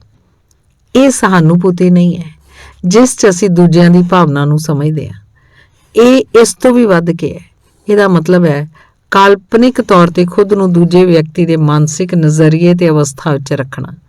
ਜਦ ਐਲਿਸ ਨੇ ਆਪਣੇ ਮਾਨਸਿਕ ਮੂਡ ਜਾਂ ਦਿਲ ਨੂੰ ਉਸ ਦੂਜੀ ਮੁਟਿਆਰ ਦੀ ਥਾਂ ਰੱਖਿਆ ਤਾਂ ਇੰਜ ਲੱਗਾ ਜਿਵੇਂ ਉਸ ਦੂਜੀ ਔਰਤ ਵਾਂਗ ਸੋਚਣ ਲੱਗੀ। ਉਹ ਦੂਜੀ ਔਰਤ ਦੀ ਤਰ੍ਹਾਂ ਮਹਿਸੂਸ ਕਰ ਰਹੀ ਤੇ ਉਸ ਬੱਚੀ ਵਾਂਗ ਵੀ, ਕਿਉਂਕਿ ਉਸਨੇ ਆਪਣੇ ਆਪ ਨੂੰ ਬੱਚੀ ਦੀ ਥਾਂ ਵੀ ਰੱਖ ਲਿਆ ਸੀ। ਜਦੋਂ ਵੀ ਤੁਹਾਡੇ ਮਨ 'ਚ ਕਿਸੇ ਨੂੰ ਸੱਟ ਪਹੁੰਚਾਉਣ ਜਾਂ ਉਹਦੇ ਬਾਰੇ ਮਾੜਾ ਸੋਚਣ ਦੀ ਇੱਛਾ ਹੋਵੇ ਤਾਂ ਆਪਣੇ ਆਪ ਨੂੰ ਮਾਨਸਿਕ ਤੌਰ ਤੇ ਮੋਜ਼ੇਸ ਦੇ ਮਸਤਿਸ਼ਕ ਵਿੱਚ ਰੱਖੋ ਤੇ ਟੇਨ ਕਮਾਂਡੇਟਸ ਦੇ ਨਜ਼ਰੀਏ ਨਾਲ ਸੋਚੋ। ਜੇ ਤੁਸੀਂ ਈਰਖਾਲੂ, ਜਲਨਖੋਰ ਜਾਂ ਗੁਸੈਲ ਹੋ ਤਾਂ ਆਪਣੇ ਆਪ ਨੂੰ ਈਸਾ ਮਸੀਹ ਦੇ ਮਸਤਿਸ਼ਕ ਵਿੱਚ ਰੱਖੋ ਤੇ ਉਸ ਨਜ਼ਰੀਏ ਨਾਲ ਸੋਚੋ। ਤਦ ਤੁਸੀਂ ਇਹਨਾਂ ਸ਼ਬਦਾਂ ਦੀ ਸੱਚਾਈ ਮਹਿਸੂਸ ਕਰੋਗੇ। ਇੱਕ ਦੂਜੇ ਨਾਲ ਪਿਆਰ ਕਰੋ। ਤਸੱਲੀ ਕਦੀ ਨਹੀਂ ਜਿੱਤਦੀ। ਕਦੇ ਵੀ ਲੋਕਾਂ ਨੂੰ ਇਸ ਗੱਲ ਦੀ ਅਨੁਭੂਤੀ ਨਾ ਦਿਓ ਕਿ ਉਹ ਤੁਹਾਡਾ ਫਾਇਦਾ ਚੁੱਕਣ ਜਾਂ ਆਪਣੇ ਵਿਹਾਰ ਦੇ ਤਮਾਸ਼ੇ, ਰੋਣ ਦੇ ਨਾਟਕ ਜਾਂ ਭਾਵਨਾਤਮਕ ਬਲੈਕਮੇਲ ਦੇ ਹੋਰ ਤਰੀਕਿਆਂ ਨਾਲ ਆਪਣੀਆਂ ਗੱਲਾਂ ਮਨਵਾਉਣ। ਇਹ ਲੋਕ ਤਾਨਾਸ਼ਾਹ ਹਨ ਜਿਹੜੇ ਤੁਹਾਨੂੰ ਗੁਲਾਮ ਬਣਾਉਣ ਤੇ ਤੁਹਾਡੇ ਕੋਲੋਂ ਆਪਣੀਆਂ ਗੱਲਾਂ ਮਨਵਾਉਣ ਦੀ ਕੋਸ਼ਿਸ਼ ਕਰਦੇ ਹੈ। ਦ੍ਰਿੜ ਲੇਕਿਨ ਦਿਆਲੂ ਰਹੋ ਤੇ ਝੁਕਣ ਤੋਂ ਇਨਕਾਰ ਕਰ ਦਿਓ। ਤਸੱਲੀ ਕਦੇ ਨਹੀਂ ਜਿੱਤਦੀ। ਉਹਨਾਂ ਦੇ ਅਪਰਾਧ, ਸੁਆਰਥ ਤੇ ਅਧਿਕਾਰਵਾਦਿਤਾ 'ਚ ਯੋਗਦਾਨ ਪਾਉਣ ਤੋਂ ਇਨਕਾਰ ਕਰ ਦਿਓ। ਯਾਦ ਰੱਖੋ, ਸਿਰਫ ਸਹੀ ਕੰਮ ਕਰੋ। ਤੁਸੀਂ ਇੱਥੇ ਆਪਣੇ ਆਦਰਸ਼ ਪੂਰੇ ਕਰਨ ਤੇ ਸਦੀਵੀ ਸੱਚਾਈਆਂ ਤੇ ਜੀਵਨ ਦੇ ਅਧਿਆਤਮਕ ਮੁੱਲਾਂ ਦੇ ਪ੍ਰਤੀ ਇਮਾਨਦਾਰ ਰਹਿਣ ਲਈ ਆਏ ਹੋ। ਦੁਨੀਆ 'ਚ ਕਿਸੇ ਨੂੰ ਵੀ ਆਪਣੇ ਜੀਵਨ ਦੇ ਨਿਸ਼ਾਨੇ ਜਾਂ ਉਦੇਸ਼ ਤੋਂ ਭਟਕਣ ਦੀ ਸ਼ਕਤੀ ਨਾ ਦਿਓ। ਜਿਹੜਾ ਤੁਹਾਡੀ ਛੁਪੀ ਹੋਈ ਯੋਗਤਾ ਨੂੰ ਦੁਨੀਆ ਦੇ ਸਾਹਮਣੇ ਵਿਅਕਤ ਕਰਨਾ ਹੈ, ਮਾਨਵਤਾ ਦੀ ਸੇਵਾ ਕਰਨਾ, ਈਸ਼ਵਰ ਦੀ ਬੁੱਧੀਮਾਨੀ, ਸੱਤ ਤੇ ਸੁੰਦਰਤਾ ਨੂੰ ਦੁਨੀਆ ਦੇ ਸਾਰੇ ਲੋਕਾਂ ਸਾਹਮਣੇ ਪ੍ਰਗਟ ਕਰਦਾ ਹੈ। ਆਪਣੇ ਆਦਰਸ਼ਾਂ ਪ੍ਰਤੀ ਇਮਾਨਦਾਰ ਰਹੋ। ਨਿਸ਼ਚਿਤ ਤੌਰ ਤੇ ਹੋਰ ਪੂਰੀ ਤਰ੍ਹਾਂ ਜਾਣ ਲਓ ਕਿ ਜਿਹੜਾ ਵੀ ਤੁਹਾਡੀ ਸ਼ਾਂਤੀ, ਖੁਸ਼ੀ ਤੇ ਸੰਤੁਸ਼ਟੀ 'ਚ ਯੋਗਦਾਨ ਦਿੰਦਾ ਹੈ ਉਹ ਦੁਨੀਆ ਦੇ ਸਾਰੇ ਲੋਕਾਂ ਲਈ ਵਰਦਾਨ ਹੋਏਗਾ।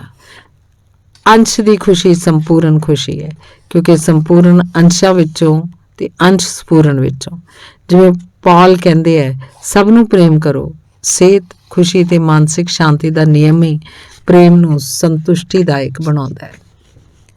ਮਾਨਵੀ ਸਬੰਧਾਂ 'ਚ ਲਾਹੇਵੰਦ ਗੱਲਾਂ। ਪਹਿਲਾ, ਤੁਹਾਡਾ ਅਵਚੇਤਨ ਮਨ ਇੱਕ ਰਿਕਾਰਡਿੰਗ ਮਸ਼ੀਨ ਹੈ ਜਿਸ ਨਾਲ ਤੁਹਾਡੀ ਆਦਤਨ ਸੋਚ ਉਤਪੰਨ ਹੁੰਦੀ ਹੈ। ਕਿਸੇ ਦੂਜੇ ਦਾ ਭਲਾ ਸੋਚ ਕੇ ਤੁਸੀਂ ਦਰਅਸਲ ਆਪਣੇ ਆਪ ਦਾ ਭਲਾ ਸੋਚ ਰਹੇ ਹੋ।